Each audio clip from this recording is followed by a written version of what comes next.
Then when I read further downward, getting to verse 7, the last line of verse 7 says, "See that ye abound in this grace also." See that ye abound in this grace also. So that means, although there was grace released, there was still a responsibility for us to make sure that that grace works, right? And then Paul mentions a key factor that makes the grace work. He says you need to first of all be of a willing heart, a willing heart. So grace without your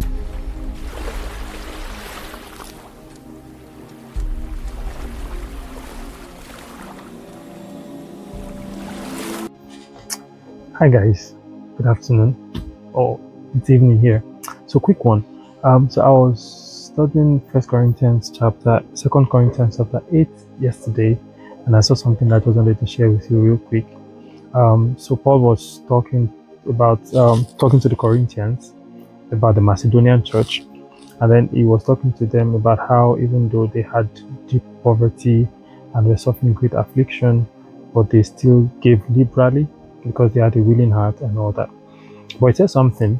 So I think in verse 1, it said, "We, moreover, brethren, we do you to wit of the grace of God bestowed on the churches of Macedonia." So reading that at first, it looks like, oh, okay, the reason they were able to do it is because there was grace released upon them by God. And yes, grace is it's God's given ability for us to do what we naturally would not be able to do. And that's why Paul talked about their power, and then even beyond their power, they were able to do. So the grace helped them to go beyond the limit of their humanity, beyond the limit of their ability to be able to do what God wanted them to do. But then when I read further downward, getting to verse 7, the last line of verse 7 says, "See that ye abound in this grace also." See that ye abound in this grace also. So that means, although there was grace released, there was still a responsibility for us to make sure that that grace works, right? And then Paul mentions a key factor that makes the grace work. He says you need to first of all be of a willing heart, a willing heart. So grace without your will will not produce the desired result. That means our will is still very essential in partaking or in putting the grace of God available to work. So he said, first there must be a willing heart. First there must be a willing heart. And I realized that there are many things we are saying, oh, God, give me grace to do. But deep down, we actually don't really have a willing heart to do it.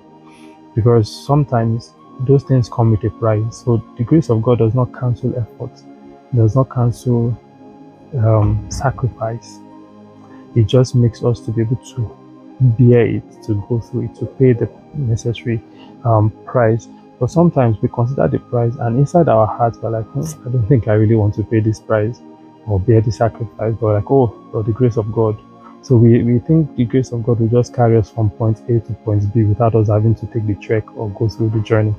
But actually, that's not how it is. So the grace of God is available. Just like Paul said, I am what I am by the grace of God. He said, but nevertheless, I labor more abundantly than ye all. So the will to walk with that grace must be available for that grace to work in our lives. So please today, don't make an excuse of God's grace. It is always available. The grace is always available. The will to work the grace is sometimes what is necessary to put that grace to work. I pray that you be able to make use of all that God has made available to you, and our life to speak just as God wants you to speak, in the name of Jesus. God bless you and have a good day.